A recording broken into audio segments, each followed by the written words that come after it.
To the abuses directed at his mother from the Congress RJD stage in Bihar, says insult of a mother can never be forgiven, particularly a woman who has nothing to do with politics. Amid Trump's trade and tariff tensions, Commerce Minister Piyush Goyal says India and US are engaged in discussions, but trade deals cannot be done with a deadline. Bombay High Court comes down heavily on Maratha quota protesters, questions the intent behind this protest when the matter is already pending in court, reprimands the state government for not acting firmly enough. Delhi High Court denies bail to key accused in the 2020 riots case, Sharjeel Imam and Omar Khalid. Lawyer for the advocate says will immediately move top court for bail. Incessant downpour in Haryana's Gurugram throws life out of gear. Vehicles struggle to move on from waterlogged roads. Orange alert issued. Rains continue to persist. Schools shut all of today. Punjab too is reeling under monsoon fury. Worst floods in recent history, claims 29 lives, thousands displaced. Political showdown over vote theft escalates. BJP accuses Congress leader Pawan Khera of holding two active epic voter numbers. Khera hits back, blames poll panel for this discrepancy. Punjab AAP MLA Harmeet Patanmajra, accused of threatening a woman, escapes police custody after allegedly opening fire at them. Telangana High Court gives relief to BRS chief and former CM KCR. Court directs state government not to take any action against them in Kaleshwaram project cases on the basis of the judicial panel report. KCR's daughter and MLC in Telangana, K. Kavita, has been suspended from the Bihar Rashtra Samiti party run by her father. This was after she publicly blamed senior BRS leader and her cousin for federal investigation against KCR. The political row over vote theft is escalating. BJP is mounting pressure on the Congress, citing Pawan Khera's two active epic voter numbers, one in Jangpura and one in New Delhi constituency. BJP IT cell chief Amit Malviya took to social media, shared these alleged documents and called for the Election Commission to conduct an investigation, questioning if Pawan Khera had voted more than once, which would be a violation of electoral laws. This comes in response to Rahul Gandhi's recent allegations of voter list manipulation by the Election Commission and the allegation that the Congress has been making that this is being done at the behest of the BJP. Remember, Rahul Gandhi had threatened to drop a hydrogen bomb of evidence soon, to which the BJP has now sharply responded, calling the Congress the quintessential vote chore, accusing them of deflecting blame through their claims. Pawan Khera now has also reacted to these allegations and says that this is exactly why we need the Election Commission to work round the clock and ensure that such discrepancies are weeded out. दो epic card हैं आपके, मुझे भी आज मालूम पड़ा और मैं धन्यवाद देता हूं अमित मालवीय जी को।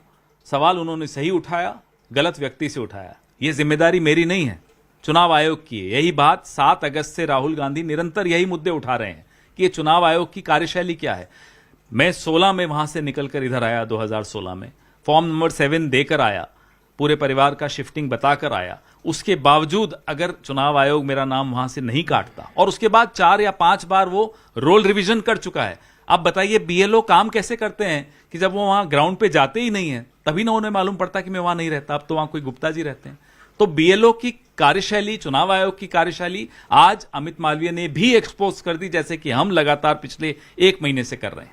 आपका रेफरेंस देते हुए वह यूपीए चेयरपर्सन सोनिया गांधी की भी नागरिकता पर और उनके वोटर कार्ड पर भी सवाल। ये तो उनकी जो वाहियात बातें हैं उनको करने दीजिए। हम ये कह रहे हैं कि क्या मेरे जैसे लाखों लोगों का वोट दुरुपयोग भी होता है? हमें सीसीटीवी फुटेज लाकर दीजिए, हमें मशीन रीडेबल डेटा लाकर दीजिए, वाराणसी का भी दीजिए, दिल्ली का भी दीजिए। क्या इसी तरीके से आप चुनाव जीतते हो? ये तो आपने वही बात की जो अनुराग ठाकुर ने की, वही अमित मालवीय कर रहे हैं और वो सारी बातें राहुल गांधी भी कर रहे हैं। तो चुनाव आयोग को जवाब देना पड़ेगा, भले हलफनामा मांग ले अमित मालवीय से, हमें आपत्ति नहीं होगी। एक अंतिम सवाल पवन जी, हाइड्रोजन बम क्या है?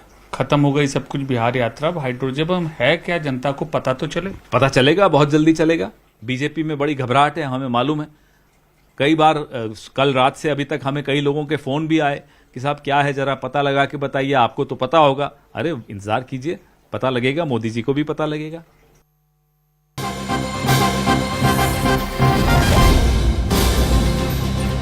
In fact, now a notice has been issued to Pawan Khera for getting himself registered in the electoral roll of more than one constituency in Delhi. Remember, this after the BJP had pointed it out. The Congress leader himself has claimed that the EC should now investigate, but the poll panel has issued a notice to Pawan Khera for his explanation.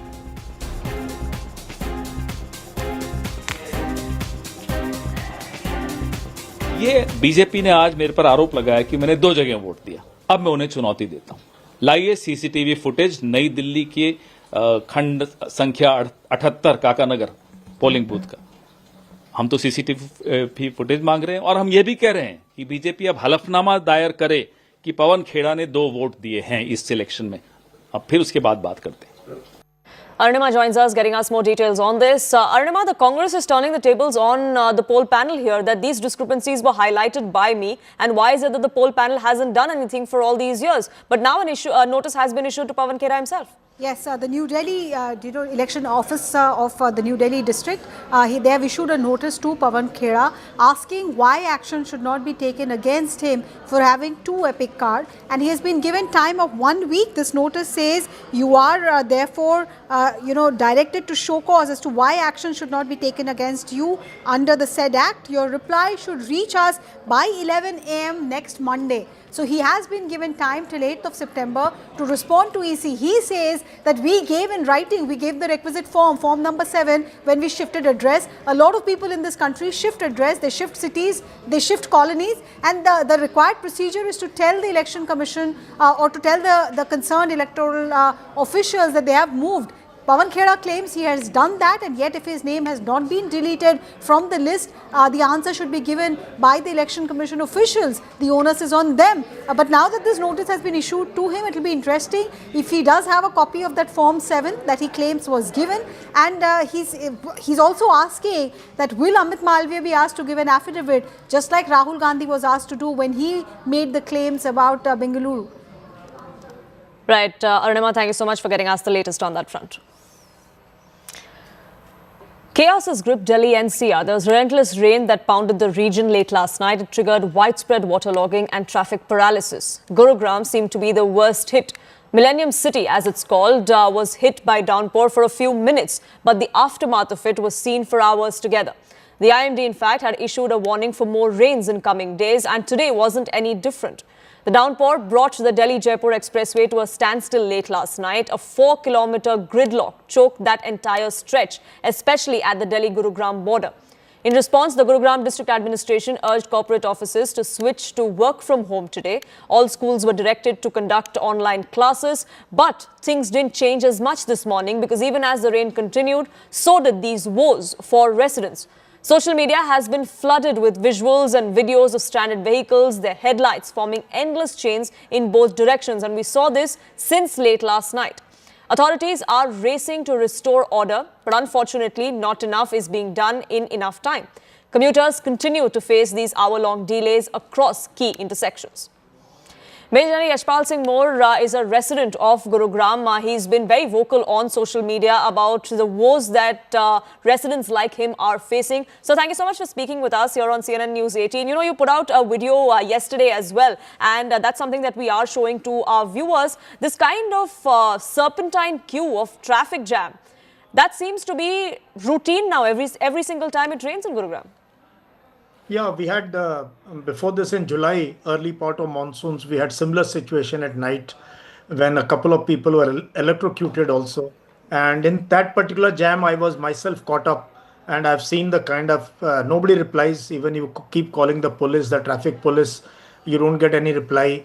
All traffic lights start malfunctioning, and there's knee-deep water in most of the, roads.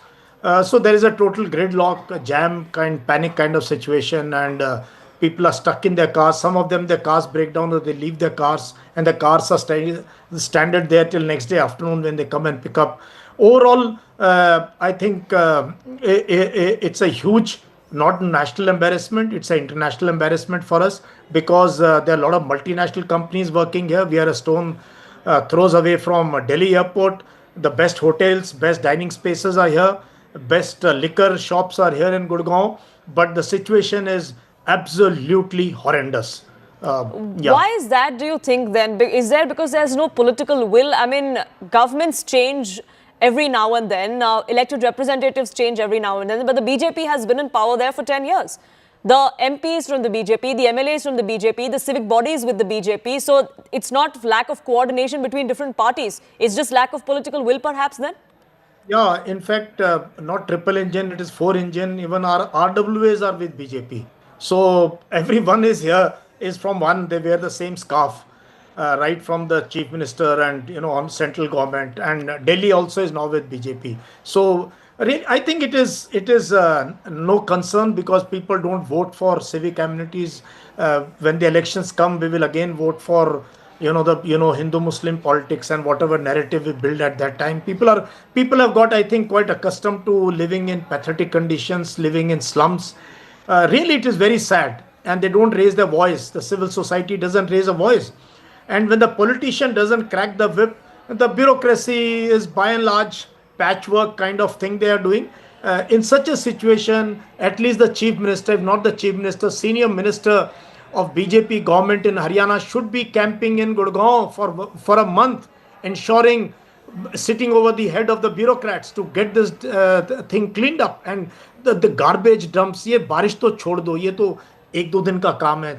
But the kind of stink, the kind of garbage, stray cattle, pigs, dogs on the main highways, you have to come and see this, where the famous Trump Towers is coming up, and we have the IFC and Worldmark and the costless properties in the country. You get out, half the road are inundated. I go for cycling, so I see it. And as a patriotic citizen of India, I think it's my duty to raise this level of discourse and when we are willing to help. There are a lot of people who are willing to help the civilian, but they are just, I think, they are totally overwhelmed with the situation, and because of lack of political will, apathy of the bureaucracy, and people have assumed this ki ye to kismat ki baat hai, aisa hona hi hai. So I think overall it's a lose-lose situation. I really very sad to say this, but I don't see much improvement in the coming days also. But can things change? Because one of the issues with Gurugram, as compared to Noida or Delhi or pockets of Delhi, so to say, is also poor planning. I mean, the fact that those buildings and that infrastructure has come up without any sort of planning for drainage or sewage, that's not something that you can change either overnight or even now that all of those buildings have come up. So is there a solution at all for Millennium City? There is solution. I have been telling this, that you have to divide and conquer. Select areas along NH8. Select areas which are in very bad condition and target those areas and get the footpaths done, get the drains clean, get the garbage clean. We have to have door-to-door garbage collection. It's not there at all. So whatever we are discarding, it is on the roads now. Then cattle, why can't we have so much? This is a state, Manesar is known for Gaur Rakshaks. We have made life hell for our people from Nu and other people. There's so many lynchings have taken place. Why can't they come and collect this cattle from the roads? It's there, you can go. It is as bright as the sun in the sky. But is anything to that? No, as far as planning is concerned, you're right. It looks as though Gurugram has been planned by people who didn't understand architecture and urban planning. We must call back all bureaucrats who have served in Gurugram for last 20-30 years. We should have an inquiry. Who has designed this city? Who has designed this crossroads like this? Why don't we have roundabouts like Chandigarh has, like Delhi has? Why didn't we do it? Ab itni mushkil hai, you get out of your house, if you have to go for 2 kilometers, it'll take you 20 minutes. 3 kilometers, 30 minutes. I use my cycle. Even daytime, I'm telling you, if I have to go to bank or I have to go to some small shopping work, I use my cycle even in summer because it is faster than going on my car. It is traffic. And imagine if you were to be caught in a four-wheeler in the kind of jam that we saw yesterday. I mean, an 8-kilometer traffic jam that spanned over 4 hours or more. And imagine women if they have to go for nature's call. It is human rights abuse to keep people locked up in their cars in this condition. And this time we knew it. This time there was warning. Morning papers covered this, that next 2 days heavy rains. I was covering in my live YouTube session in the morning, today there'll be a massive downpour in Gurugram. If a person like me who's just getting news from newspapers or this thing can know, why didn't the district administration know? Couldn't they have closed the schools earlier? Couldn't they have warned the people earlier? Couldn't they have? Today everything spreads. A DC's WhatsApp message can spread in a minute to lakhs of residents. So absolutely, I think it just seems like they were aware but just didn't want to do anything, and that seems to be the biggest problem that ails the city of Gurugram. Hopefully, for the sake of the people of Gurugram, we hope that these things change. If not overnight, at least in the next few years, at least in the next few months. That's the only hope that we can have. But Major Yashpal More, thank you so much for speaking with us here on CNN News 18 and sharing your views. But this was the site that was, as far as Gurugram is concerned, the neighboring areas aren't much better either. In fact, my colleague Shantanu is joining us from Delhi now. He's near the old Yamuna bridge, where we're given to understand that the Yamuna is, Shantanu, now flowing above the danger mark, and that's a big concern. There are several low-lying areas, several settlements around the river as well. Yeah, several low-lying areas around the river have been affected. We did a reporting here only where we went to the Yamuna Bazaar, where we found the houses of the people, those who were staying in the nearby areas, was completely devastated. Water was inside their houses, the people were stranded. There was also a rescue boat kind of a situation that their particular villagers have provided them so that they can move from one place to the other. Apart from that, there were many villagers, those who went to the upper floor because the water level there was so high. And here what you can see now the Yamuna condition, you can see that the water level has now risen. Now it is at 206.3. That has not only crossed the benchmark of the warning level, but it has also crossed the benchmark of the danger level. And at the same time, because of which the decision that was taken by the Delhi Disaster Management Authority, that was to shut the old Yamuna bridge that you can see right aside us from 5 p.m. has now been preponed to 4 p.m. because the water conditions of Yamuna, and particularly the water level of Yamuna, was rising continuously. So this is the condition here particularly, and yes, particularly the people who are staying in these low-lying areas are actually affected a lot. From students to elders and everyone, they are actually facing a very worse conditions, and now they are actually waiting, because they are now waiting for a hope that this kind of situation can be resolved for them. Shantanu, do stay on with us. Anshul also joins us. Anshul, you were in Gurugram this morning. You are now at ITO in the heart of the national capital. Any differences that you see? Of course, Gurugram was sinking. But what about the national capital? We're given to understand several pockets in Delhi too were severely affected and inundated. Well, yes, the situation out here in the national capital is definitely way better than we saw what was happening in Gurugram yesterday. Even after the heavy spells that happened out here in the national capital, the situation was not as bad. But this time around, as we are showing you Yamuna, that is right behind me, the water levels have definitely increased. And this time around, what is new, what we can see this time around is that in the year 2023, when we were covering these floods, the gates that you are seeing on your screens right now, the gates of this dam, these gates were actually not opened because the desilting work was not done at that point, and due to which the water level or the water was not able to cross from this bridge, which eventually resulted in the flooding of Yamuna and Red Fort, if you remember. But this time around, all these gates have been opened, which means that the water that is coming in from the Hatnikund Dam, this water is quickly being released towards Agra and towards Uttar Pradesh, making sure that the water does not settle over here. You can see in these visuals over here that the water level has increased dramatically on this Chhat Ghat that is present over here at ITO. But yes, the condition of water, even as the water levels are increasing, the water is continuously flowing towards Uttar Pradesh, which means that this water is not entering on the streets of the national capital. And this is one stark difference that we have noticed this time around. Keeping in mind the situation and or the early warning that was already issued from the side of the Haryana government, the Delhi government has already taken proactive measures. One of those proactive measures was desilting these gates, due to which these gates have finally been opened. All the 5 gates that were present over here, all these gates are now opened, which means that the water is not allowed to get stagnant over here, and it is flowing towards Uttar Pradesh, which means that the water levels are not increasing.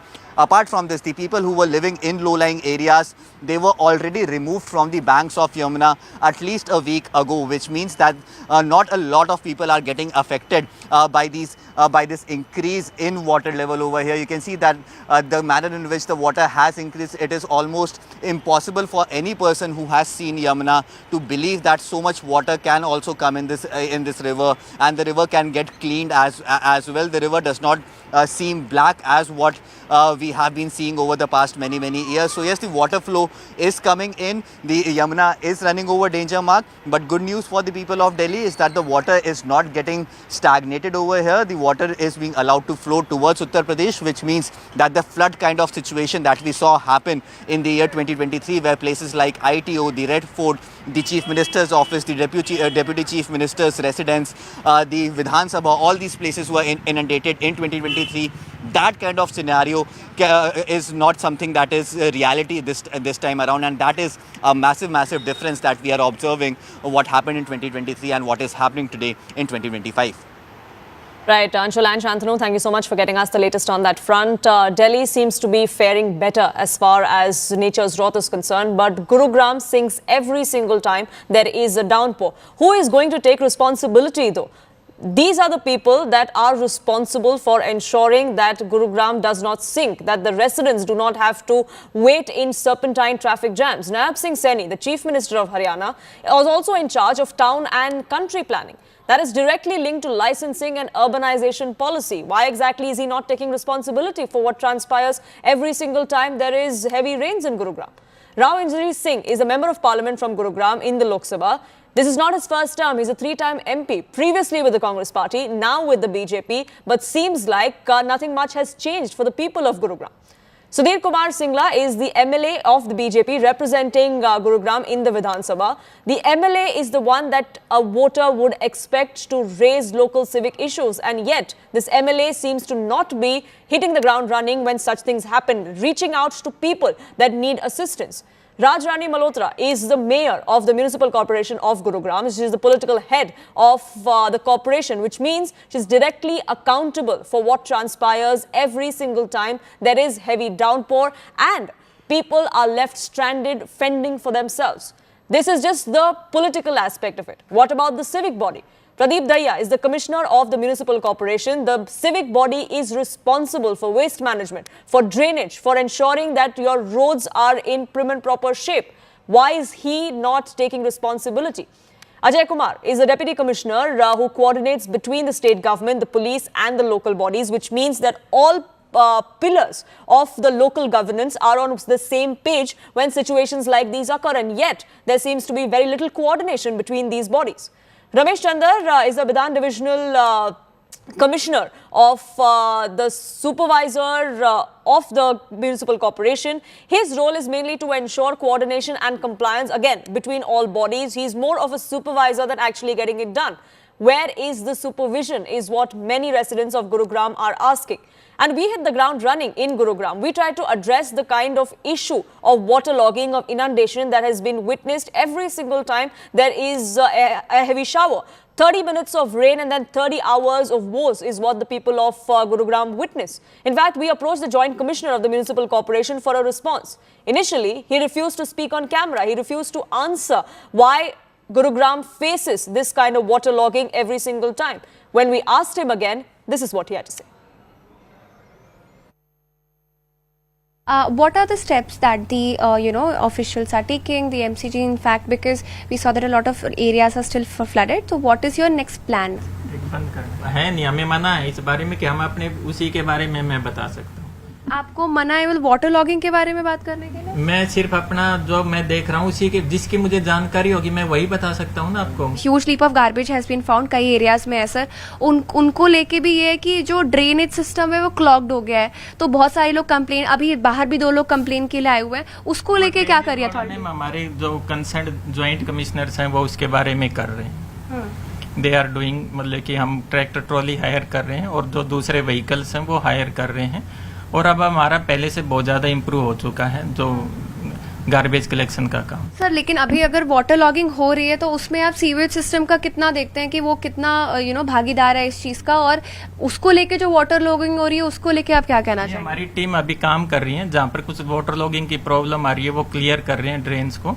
और क्योंकि heavy rains हुई है एकदम से, तो पानी निकलने में टाइम लगता है। बहुत सारे लोग हैं जो कंप्लेन कर रहे हैं, सोशल मीडिया पे उनका गुस्सा निकल रहा है कि why the authorities are not working. So in that regard, like, because this is an every year thing sir.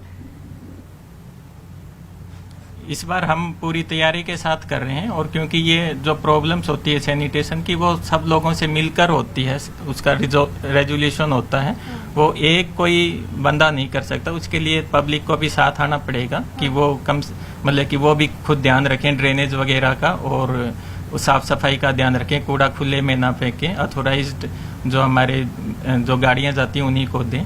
तो ये सबको मिलकर करना होगा, और इसमें MCG अब अच्छे स्तर के ऊपर काम कर रही है. Punjab is also grappling with its worst floods in recent history. At least 29 people have been killed, several thousands have been displaced. Heavy rains, dam water releases have submerged about 10 districts. Several hundred villages are inundated. August rainfall is 74% above normal in Punjab. That's the highest in over 25 years. Prime Minister Modi, in fact, while he returned from China yesterday and upon return to India, immediately called Punjab Chief Minister Bhagwant Singh Mann to assure full support of the centre. Meanwhile, schools in Chandigarh remain closed due to bad weather. The Chief Minister visited worst-hit areas, mainly Firozpur. He met with displaced families at these relief camps and has been inspecting border checkposts as well. My colleagues have been reporting from on ground across several districts in Punjab. Take a look. Punjab इस वक्त सबसे बड़ी प्राकृतिक आपदा से गुजर रहा है, लेकिन इस मुश्किल घड़ी में भी लोगों ने एक दूसरे का हाथ मिलाया और ये मदद का हाथ आगे बढ़ाया. जरा देखिए, अब ये अजनाला है अमृतसर का, और यहाँ राहत सामग्री पहुंचाई जा रही है और साथ ही साथ खाने पीने का सामान लोगों तक पहुंचाया जा रहा है. देखिए, सरकार और प्रशासन तो अपना काम कर ही रहा है, लेकिन संसाधन कई मर्तबा उस तरीके के नहीं होते हैं. इसीलिए ज़रूरत होती है कि आम लोग भी उतना ही हाथ बढ़ाएं. तो ये देखिए, ये नौजवान, ये यहाँ के लोग सभी ये जैसे रस्क लेकर जा रहे हैं, पीने का सामान लेकर जा रहे हैं, क्योंकि जो बच्चे हैं, महिलाएं हैं, वो अपने घरों में कैद हो गए हैं, वो अपनी छतों पर चढ़ गए हैं. अब उनका नीचे आ पाना मुश्किल हो रहा है. आप लोग कहाँ जा रहे हैं? हाँ, आप लोग कहाँ जा रहे हैं? इधर लोकल जेडे गांव के है ना, अच्छा, उधर जा रहे हैं. लोकल गांव में आप लोग जा रहे हैं सब? हाँ, कितने गांव होंगे जो इफेक्टेड है? बहुत से है इधर, 15 से 20 गांव हैं. और कितने 2 दिन तो हो गए हैं? जी, 5 दिन हो गए. श्रीमान संत बाबा तारा सिंह साहब जी, श्रीमान संत, ये आप लोग सेवा कर रहे हैं? वो तो सिराड़ी साहब तो हैं, संत बाबा सुक्का सिंह बाबा. आपने इतना समय देखा होगा पंजाब में, कभी ऐसी आपदा देखी है? सारी जिंदगी में नहीं ऐसी है. ऐसा नहीं है, ये बहुत बेड़ियां ये बाबा जी ने भेजी हैं, संप्रदाय संत बाबा तारा सिंह जी, सिराड़ी साहब. तो देखिए कैसे एक दूसरे की मदद करने के लिए सामान भिजवाया जा रहा है. ये मुश्किल घड़ी है, अभी भी रेड अलर्ट जारी किया गया है, बारिश अभी भी हो रही है, लेकिन यहाँ के जितने लोग हैं वो सभी गुरुद्वारों के जरिए या बाकी चीज़ों के जरिए या बाकी संस्थाओं के जरिए मदद का हाथ आगे बढ़ा रहे हैं. जब देश संकट में था तो पंजाब हमेशा साथ खड़ा था देश में, चाहे वो हरी क्रांति है, चाहे वो देश को आज़ादी दिलवानी थी, तो पंजाब साथ खड़ा था. आज पंजाब संकट में है तो मुझे उम्मीद है कि पूरा देश पंजाब के साथ खड़ेगा. प्राइम मिनिस्टर साहब का फ़ोन भी आया था, उन्होंने हालचाल पूछा. कल होम मिनिस्टर साहब का भी फ़ोन आया था, उन्होंने भी हालचाल पूछा. और अभी मुआवजा तो जब थोड़ा पानी कम होगा, नुकसान का पता चलेगा. ऐसा बाढ़ 88 में मैं छोटा था, लेकिन उससे भी ज़्यादा आ गया. तो सर सारा एरिया, अब तो घग्गर का भी खतरे में, घग्गर भी खतरे में. As Punjab battles these devastating floods, several Punjabi celebrities are stepping up to help. Diljit Dosanjh has adopted 10 severely affected villages. Sonu Sood and Harbhajan Singh and others have extended their support. Preeti Zinta, Shilpa Shetty, Rakulpreet Singh have also shared heartfelt messages on social media. Watch this video for more details.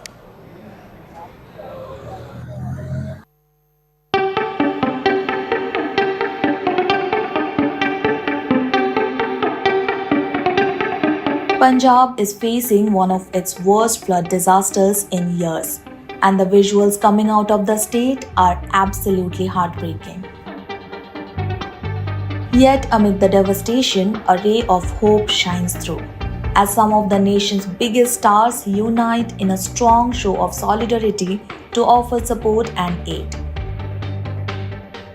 Diljit Dosanjh is taking charge by closely monitoring the situation in the Majha region and extending his efforts beyond immediate relief.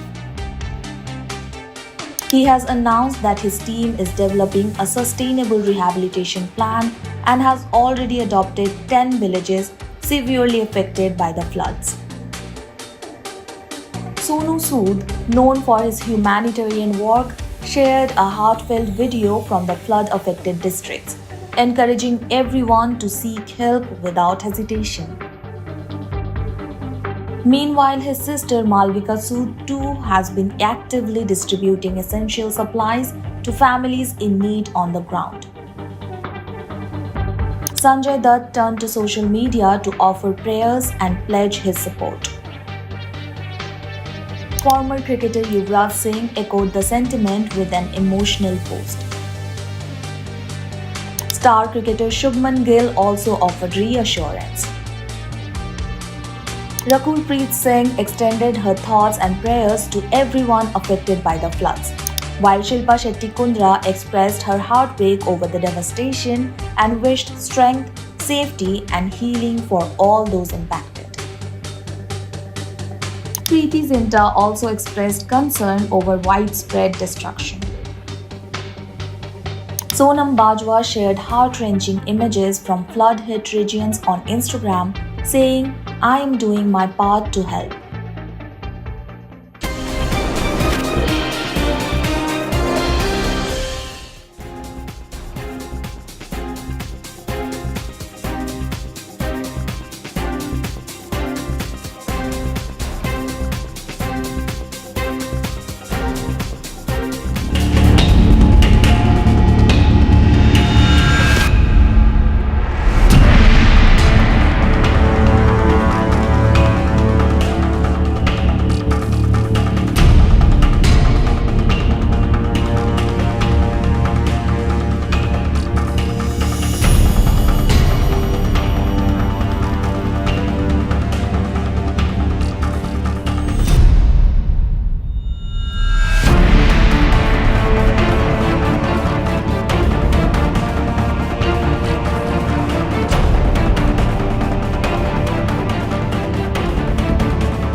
This is News 18 Network.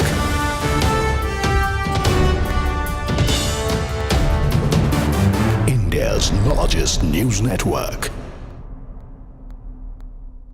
What Peter Navarro had to say. He's a senior Trump aide. Remember, he said it was a shame to see Modi getting in bed with two of the biggest authoritarian dictators in the world, Putin and Xi Jinping. That doesn't make any sense.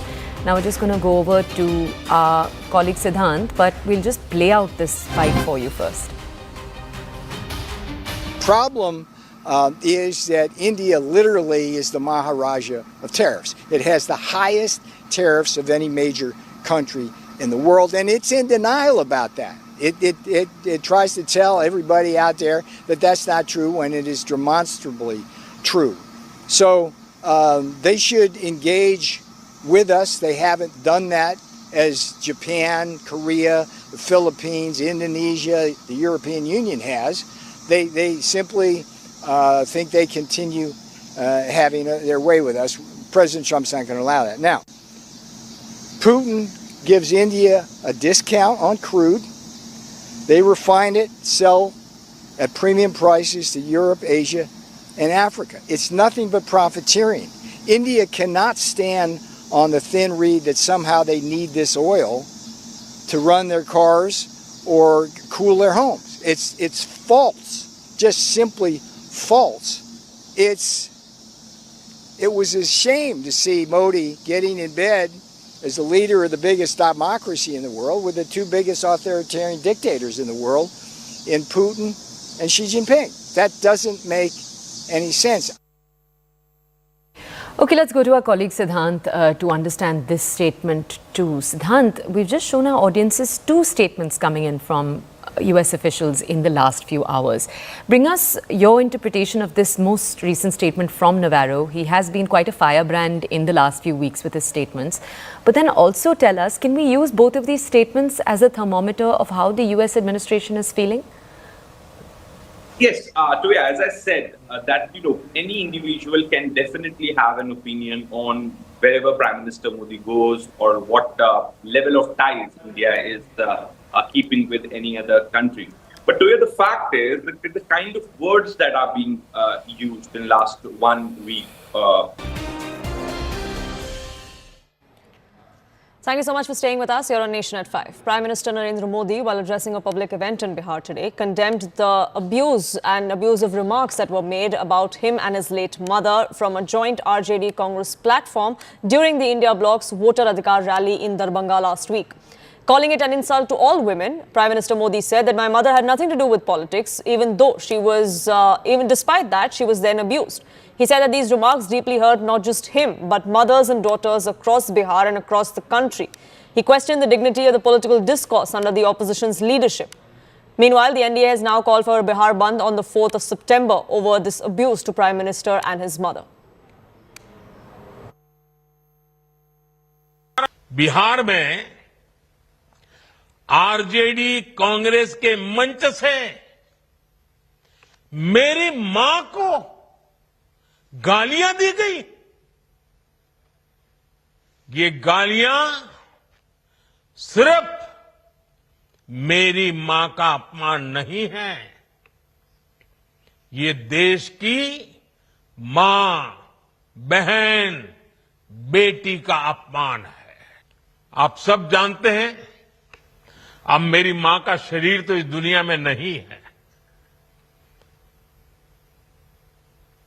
कुछ समय पहले 100 साल की उम्र पूरी करके वो हम सबको छोड़ के चली गई। एक गरीब मां की तपस्या, उसके बेटे की पीड़ा, ये शाही खानदानों में पैदा हुए युवराज नहीं समझ सकते। ये नामदार लोग तो सोने चांदी का चम्मच लेकर पैदा हुए हैं।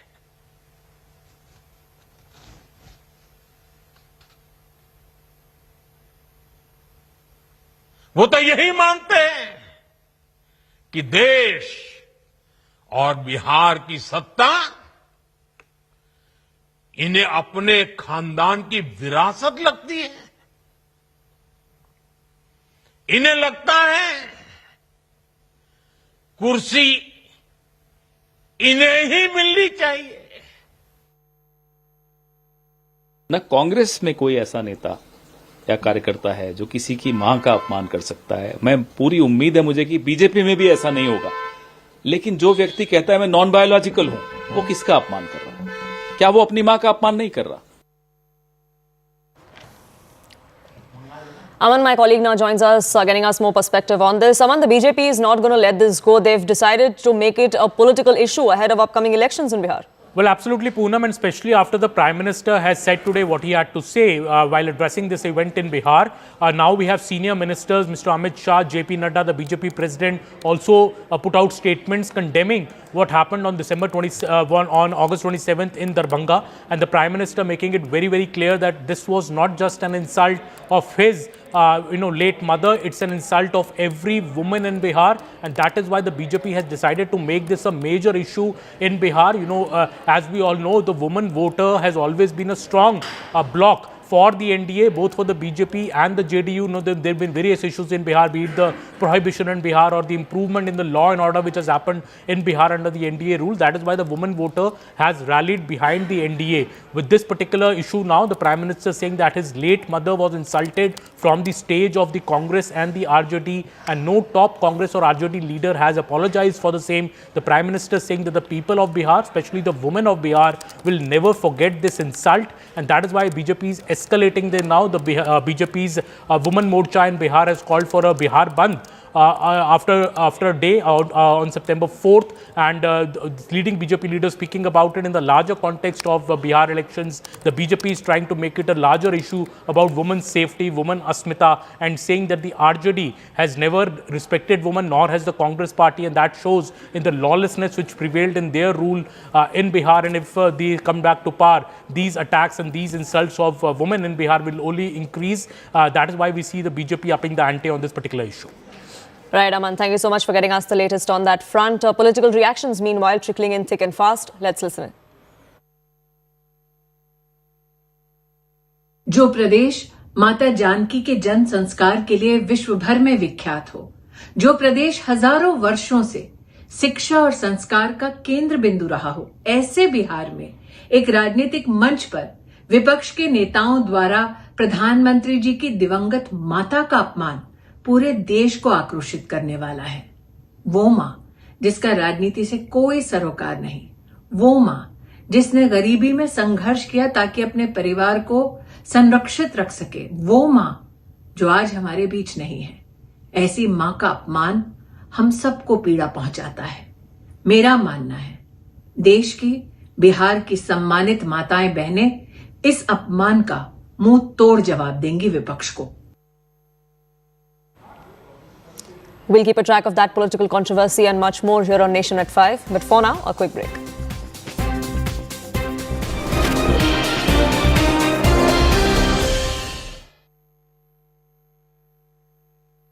Brought to you by This is News 18 Network.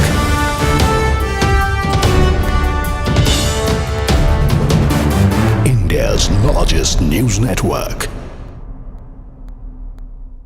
What Peter Navarro had to say. He's a senior Trump aide. Remember, he said it was a shame to see Modi getting in bed with two of the biggest authoritarian dictators in the world, Putin and Xi Jinping. That doesn't make any sense. Now we're just going to go over to our colleague Siddhant, but we'll just play out this fight for you first.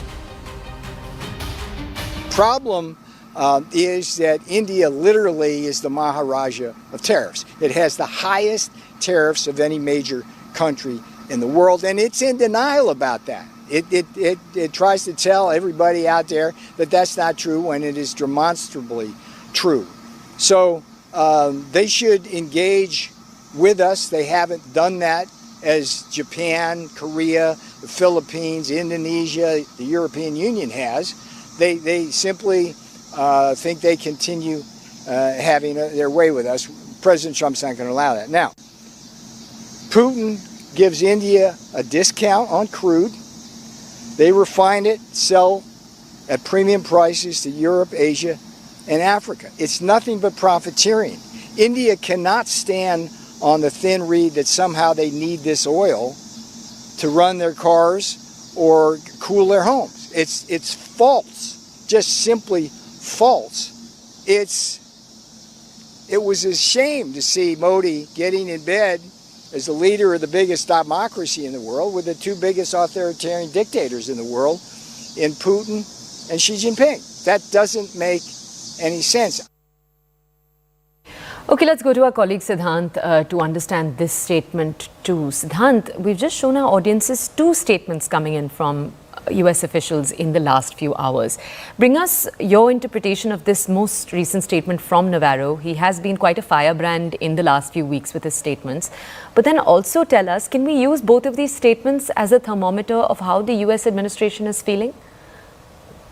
Yes, Toya, as I said, that any individual can definitely have an opinion on wherever Prime Minister Modi goes or what level of ties India is keeping with any other country. But Toya, the fact is that the kind of words that are being used in the last 1 week, laundromat, Brahmins profiteering, many are viewing it.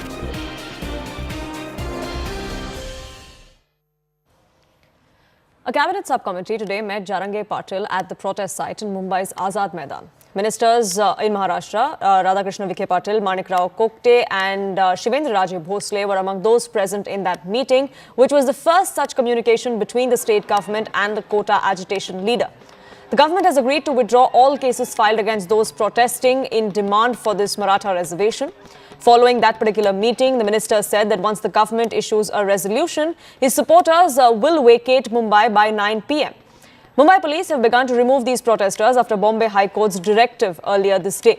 Jarange Patil and his supporters came under heavy fire from the Bombay High Court. And let's take a look at what exactly the court said. It said that they violated law by continuing their protests at Mumbai's Azad Maidan and several other areas where there was absolutely no permission for them to gather. They have no right to occupy Azad Maidan without any permit, observed the court. The protesters must vacate the ground immediately, and that evacuation has already begun.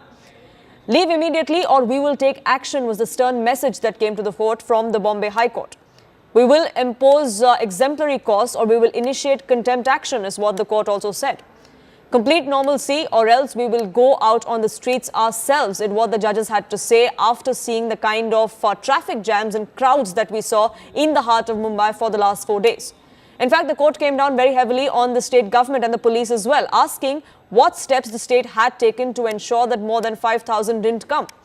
Once you found out that there were more than 50,000 that came, what steps did you take was the question the court asked.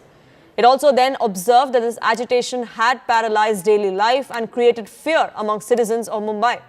That law and order cannot be compromised. That was the clear message that came out of the hearing today.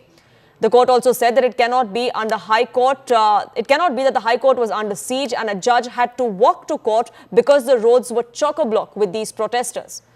The Bombay High Court then asked the Maharashtra government and in fact told them that this is an extremely serious situation, but it looked like the state government had not thought of it as.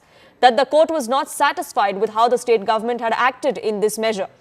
The court observed that there seems to be some lapse on part of the government as well, coming down very heavily both on Manoj Jarange Patil and his protesters and the state government.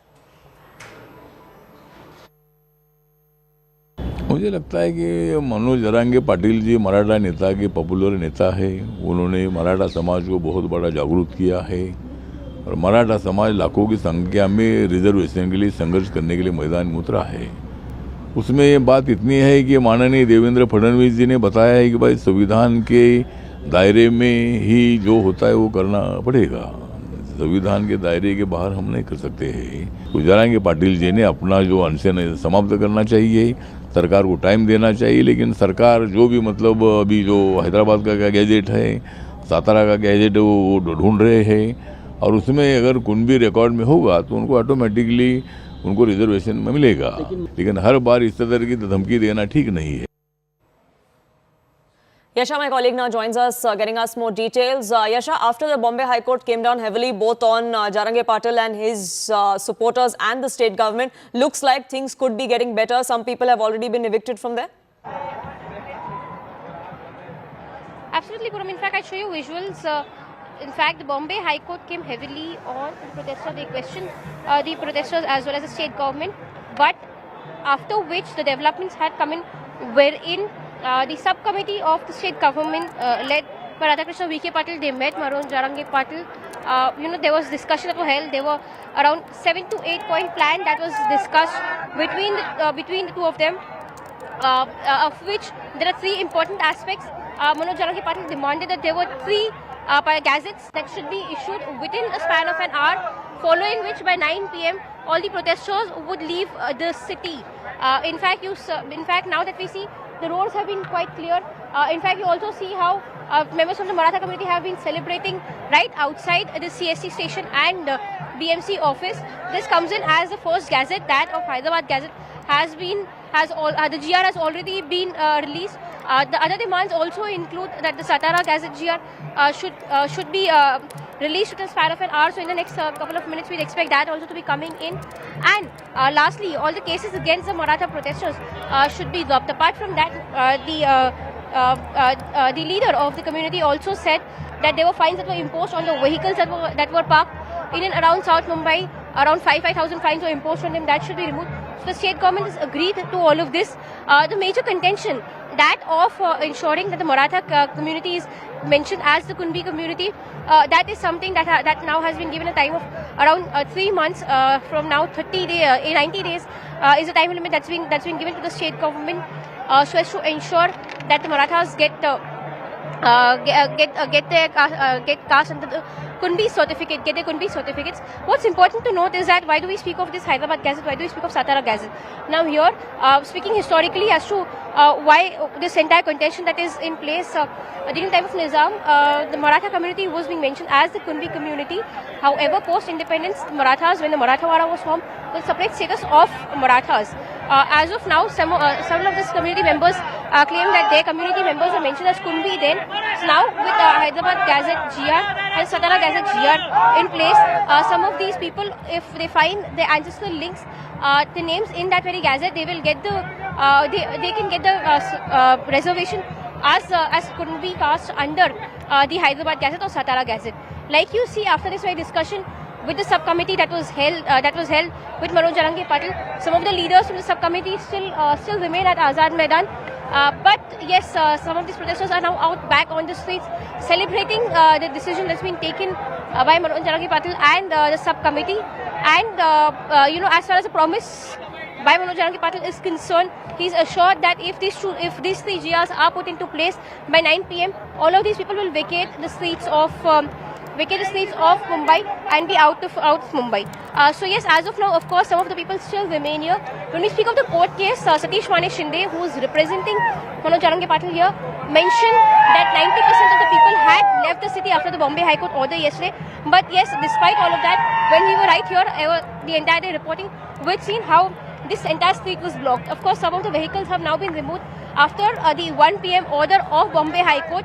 The Bombay High Court came heavily on both these parties. It in fact even questioned the state government as to why did they really not approach the court, knowing that the situation was grim in the city. What's important to note right now over here is that after that very order, several top officers from Mumbai Police have also gathered here. Officers from RAF, if you see in the visuals, an RAF team has already been deployed right here to ensure that no untoward incident takes place. Heavy deployment of police was maintained right here, and while the heavy deployment of police was here, some of these vehicles were asked to leave from this part of the city and vacate this very road. Now, after the Bombay High Court order yesterday, if you see the road which is right below the CSG building, that was cleared off. By this morning, it was only this road, the interior road leading from Azad Maidan towards the Metro Cinema, which was blocked. However, the Mumbai police tried to ensure and speak to the protesters, asking them to vacate these streets, ensure that these streets are also off for the traffic movement. But some of these protesters, considering the subcommittee meeting was not held, had in fact ensured that they blocked the movement of this traffic, and severe traffic movement was blocked. Now, of course, Bombay High Court hearing will take place tomorrow at 11 AM, asking that the entire city be off the traffic. But meanwhile, another assurance has been given by Manoj Jarangi Patil that the protesters would leave the city by 9 PM. Yes.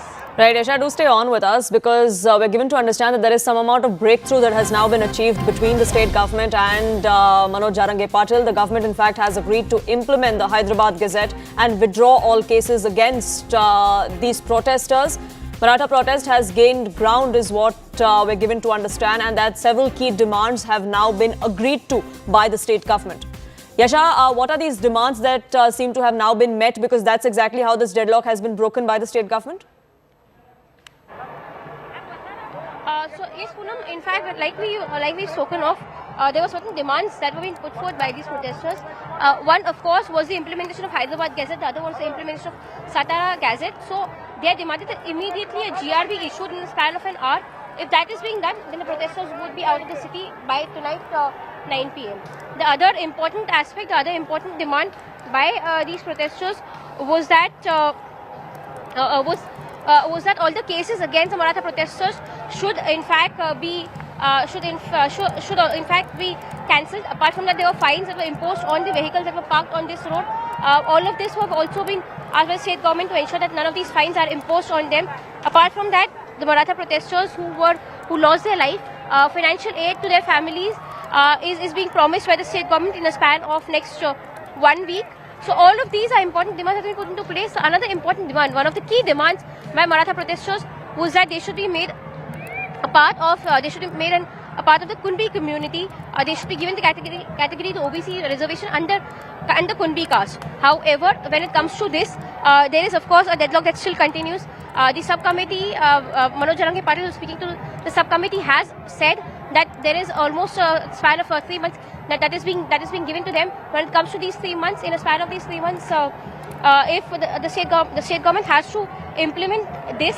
However, when it comes to the Hyderabad and the Satara Gazette, Hyderabad Gazette GR has already been released by the state government. Apart from that, there are several demands that we've spoken of that have also been released by the state government, including the financial aid. Apart from that, the 3 months time limit to discuss and ensure that the state government Council of Ministers discuss about the Kunbi and the Maratha caste category. Yes, please. Right, Yasha, thank you so much for getting us the latest on that front.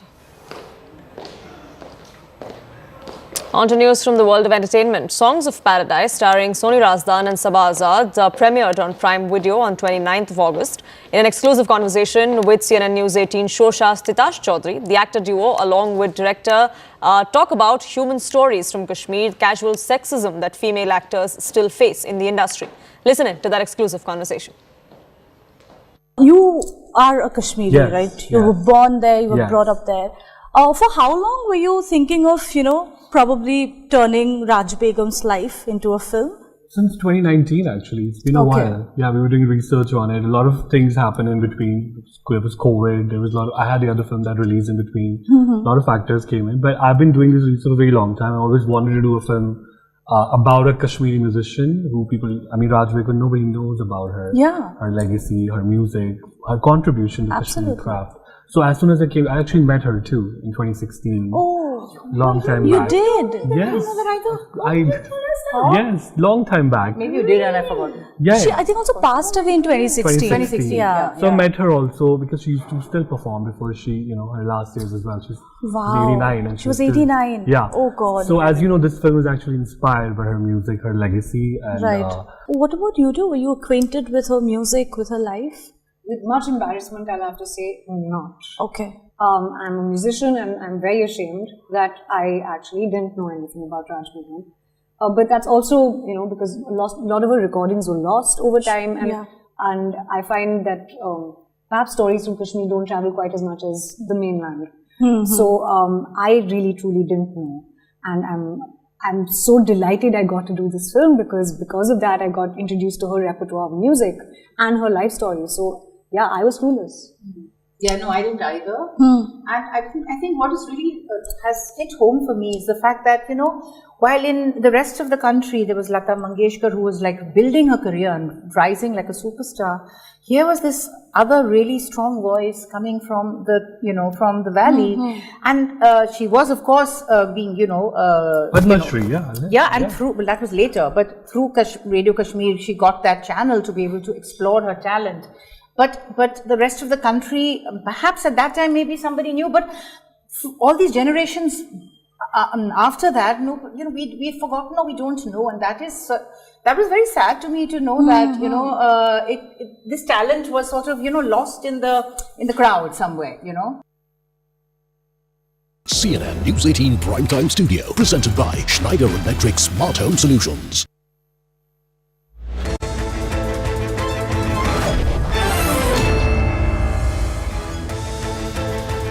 Very good evening. You're watching Plain Speak. I'm Akanksha Swaroop and we are coming live to you from the CNN News 18 Primetime Studio, presented by Schneider Electric Smart Home Solutions. The annual ritual of outrage, memes, netizen fury and protests is back. This as Gurugram was paralyzed by a 4-hour downpour on Monday. The result, widespread flooding and traffic chaos. In fact, commuters face nightmare journeys with major roads submerged. The gridlocks have stretched for kilometers, as you can see for yourself in the aerial shots that we will play out for you. Understandably, residents have expressed their outrage over the city's infrastructure as well. They have highlighted the recurring monsoon woes, even questioned Gurugram's status as a millennium city, one where basements and markets have been flooded. The Congress has been quick in training its guns at the BJP government, with Randeep Surjewala attacking the triple-engine model of the government, that being the central government, the state and the Gurugram Municipal Corporation. On the other hand, the BJP MP Nishikant